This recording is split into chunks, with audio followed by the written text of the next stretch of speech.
Est-ce que la force d'un site web comme celui de Mano Mano, réside dans sa capacité à exploiter la data pour booster au maximum son SEO? Alors qu'à la base, hein, quand même, le site web à ses débuts, je crois que c'était en 2013, quelque chose comme ça, 2013, ça a démarré. ouais, était plutôt loin de respecter les standards SEO en l'occurrence. Alors pour la dernière partie, je t'avoue que moi en 2013, je passais mon bac. Donc à l'époque, je connaissais pas Mano Mano.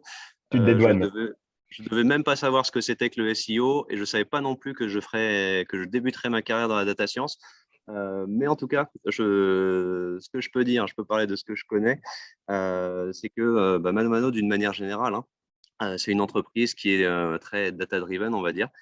C'est que, toutes les décisions business qui sont prises, ben, elles s'accompagnent, enfin, ça démarre par une analyse. Éventuellement, après, il y a une partie, justement production d'algorithmes ou simplement, hein, des inputs métiers, changer, la couleur, des boutons et cetera. Et toujours avec cette procédure de test. Alors, pour ceux qui ont la chance de pouvoir le faire, test AB ou alors plutôt split test, nous, pour le SEO, ou même d'autres choses, hein, comme par exemple du pricing. C'est pareil, on n'a pas le droit de proposer un certain prix à certains clients et pas à d'autres. Donc là, on est obligé aussi d'utiliser cette méthode-là. Mais il y a toujours une forme de test. Donc, clairement, la data, elle est omniprésente, déjà pour valider les décisions, et en plus de ça, aussi à la production, d'algorithmes, hein, que ce soit pour la recommandation, pour, justement l'ordre des produits, sur des résultats de recherche, toutes ces choses-là, en acquisition payante, en SEO, enfin, il y a beaucoup de domaines qui utilisent justement des algorithmes de data science parce que, comme je l'avais mentionné en début d'interview, ça nous permet de passer à grande échelle.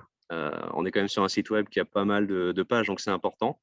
Et donc, on a besoin de ces algorithmes-là pour optimiser des KPI, hein, que ce soit la conversion, le trafic, le taux de rebond, tout ce qu'on veut. Et forcément, là-dedans, l'équipe SEO ne fait pas exception. Et c'est pour ça d'ailleurs que je suis arrivé. Ça a poussé à mon recrutement parce que il y a eu toute une partie, justement, comme le dit Pierre Brula, mon manager, de consolidation des bases. Et ensuite, là, on est rentré plutôt dans la phase offensive où on s'est assuré d'acquérir déjà les bonnes pratiques, les bonnes bases. Et maintenant, on construit sur ces bases et on veut ajouter des briques d'intelligence artificielle, hein. Donc, c'est très clairement la force du SEO Mano Mano va résider sur l'exploitation de la data, mais pas que.